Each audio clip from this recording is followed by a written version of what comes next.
Dans ce chapitre, on va parler de développement limité. Alors en général, c'est un chapitre qui vous fait peur parce qu'il y a plein de grosses formules, on a l'impression que c'est hyper compliqué.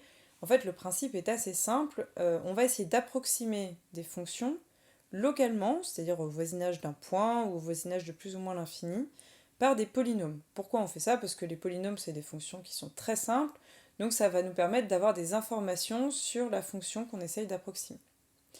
Alors on l'a déjà fait plein de fois sans vous en rendre compte. Quand on calcule une tangente, on approxime en fait par une fonction polynôme, puisqu'on approxime par un polynôme de degré 1. Lorsqu'on a une asymptote oblique, c'est pareil, on approxime la fonction par un polynôme de degré 1.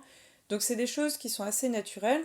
Là, on va juste essayer de faire un peu plus que ces approximations qu'on avait jusqu'à présent et augmenter en particulier le degré. Là, c'est le degré 1, on peut essayer d'approximer par un polynôme de degré 2, 3 et plus. Alors avant de commencer les développements limités, il faut parler de la notion de négligeabilité. C'est un petit peu la même idée que pour les fonctions équivalentes. Ici, on va définir la notion de f est négligeable par rapport à une autre fonction g, en disant que c'est équivalent à dire que la limite du quotient, quand on tend vers x0, est égale à 0. Pour les fonctions équivalentes, la limite c'était 1, ce qui veut dire que les deux avaient à peu près le même comportement. Là, la limite c'est 0, ce qui veut dire que c'est f qui va être négligeable par rapport à g. Et d'ailleurs, ça marche vraiment que dans un sens pour la négligeabilité, il n'y a pas du tout, vous ne pouvez pas intervertir les sens. Pour les notations, on va le noter, f de x est égal à un petit o, et ça se prononce petit o, de g de x quand x tend vers x0. On peut définir exactement la même chose au niveau de plus ou moins l'infini. On changera juste ici, en dessous de l'égalité, ce vers quoi tend votre x.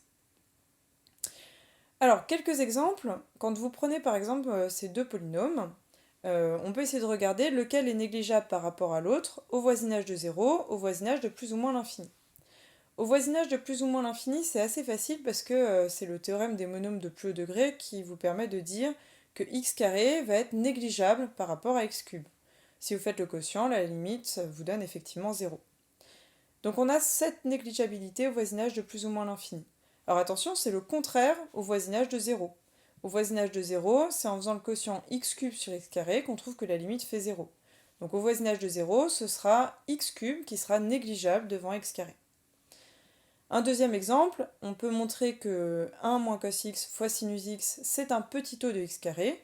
En revenant tout simplement à la définition, vous faites le quotient, avec les équivalents usuels, vous obtenez que le quotient équivaut à x sur 2, donc la limite vaut 0, et vous avez bien montré que ce truc-là est un petit o de x carré au voisinage de 0.